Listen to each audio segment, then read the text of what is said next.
मैं, आप और हम सारे लोग धरती पर स्थित अलग अलग जगहों को देखने और समझने के लिए दिलचस्प रहते हैं। लेकिन आज की एडवांस टेक्नोलॉजी होने के बाद भी बहुत सी ऐसी जगहें हैं जिनके बारे में हम ना के बराबर जानते हैं। ऐसी ही अज्ञात जगहों से भरपूर है हिमालय के पर्वत। नमस्कार दोस्तों, स्वागत है आपका द मिस्ट्री के एक और एपिसोड में। आज मैं आपको हिमालय पर्वत से जुड़ी कुछ अचंभित करने वाली बातें बताने जा रहा हूँ। नंबर 1, गुरु डोंगमर लेक। इस झील की खास बात यह है कि यहाँ साल के 12 महीने पानी मिलता है। अब आप सोच रहे होंगे कि इसमें खास क्या है, लेकिन मेरे दोस्त, हम हिमालय की बात कर रहे हैं, जहाँ की ठंड पानी तो क्या खून भी जमा सकती है। ऐसी कड़ाके की ठंड जब तापमान -20 डिग्री सेल्सियस तक पहुँच जाता है, तब भी लेक का कुछ हिस्सा जमता नहीं है, पिघला हुआ ही रहता है। स्थानीय लोगों का मानना है कि बहुत साल पहले बौद्ध गुरु पद्मसंभव, जो कि एक तांत्रिक थे, उन्होंने झील के इस हिस्से को छूकर कभी न जमने का वरदान दिया था। उन्होंने ऐसा स्थानीय लोगों की जिंदगी को आसान बनाने के लिए किया था। नंबर 2, गंगखार यूनसम।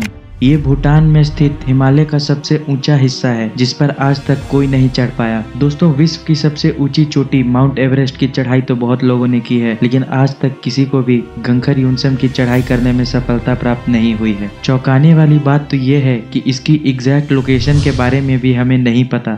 जब 1922 में इसकी ऊंचाई को नापा गया तो अलग अलग मैप में इसकी लोकेशन अलग अलग पाई गई और कुछ में तो इसे लोकेट ही नहीं किया जा सका।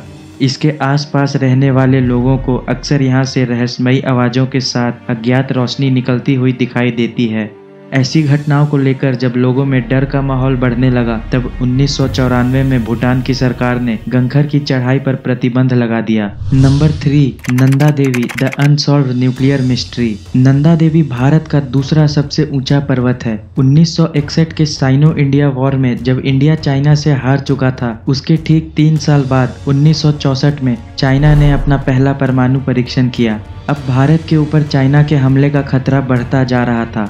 अक्टूबर 1965 यूएस का सेंट्रल इंटेलिजेंस एजेंसी और भारत का इंटेलिजेंस ब्यूरो साथ मिलकर एक मिशन पर काम करने लगे, जिसमें उन्हें नंदा देवी की चोटी पर एक सेंसिंग डिवाइस लगाना था, ताकि चाइनीज मिलिट्री की गतिविधियों पर नज़र रखी जा सके। इस सेंसिंग डिवाइस के लिए काफ़ी सारी चीज़ों को चोटी तक पहुंचाना था, जिनका कुल वजन 56 केजी के आसपास था। इसमें डिवाइस को पावर देने के लिए 7 प्लूटोनियम कैप्सूल भी थे। 18 अक्टूबर 1965 टीम 24,000 फीट की ऊंचाई पर पहुंच चुकी थी, लेकिन एक बहुत ही भयानक तूफान के कारण टीम मेंबर्स को सारा सामान वहीं छोड़कर वापस लौटना पड़ा। जब मिशन को रीस्टार्ट किया गया और टीम दोबारा उस स्पॉट पर पहुंची जहां उन्होंने इक्विपमेंट्स को रखा था, तब वो देखकर हैरान हो गए कि वहां किसी चीज का कोई नामो निशान तक नहीं था। न्यूक्लियर डिटेक्टर्स में भी प्लूटोनियम का कोई सुराग नहीं मिला।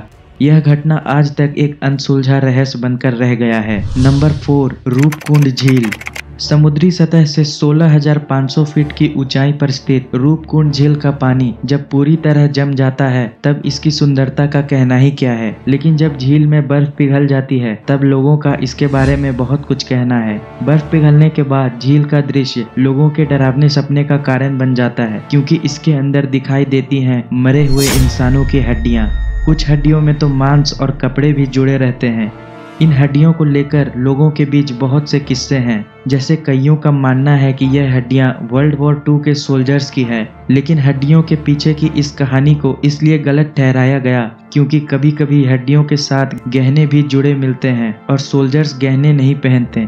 इसलिए कुछ लोगों का मानना है कि यह श्रापित रॉयल फैमिली के सदस्यों की हड्डियां हैं। पर जब इन हड्डियों का डीएनए एनालिसिस किया गया, तब कुछ और ही बात सामने निकल कर आई। डीएनए रिपोर्ट्स के मुताबिक यह हड्डियां सन 850 एडी यानी करीब 1200 साल पुरानी हैं। रिपोर्ट ने यह भी बताया कि इनमें 2 तरह के लोगों की हड्डियां हैं, एक काफी लंबे लोग और दूसरा छोटे कद के लोग, और इन दोनों तरह के लोगों के डीएनए में कोई संबंध नहीं है। रिसर्चर्स ने बहुत सोच विचार के बाद यह निष्कर्ष निकाला कि इन लोगों की मृत्यु बर्फीले तूफान के कारण हुई होगी, लेकिन असलियत में तो अब भी ये एक बहुत बड़ा रहस्य है, क्योंकि इन हड्डियों के ढांचे को देखने से पता चलता है कि चोट के निशान सिर्फ सर और कंधे पर हैं। उम्मीद है आपको वीडियो अच्छा लगा होगा। चैनल को जरूर सब्सक्राइब करिएगा। मैं वापस आऊँगा एक नए वीडियो के साथ। तब तक के लिए नमस्कार।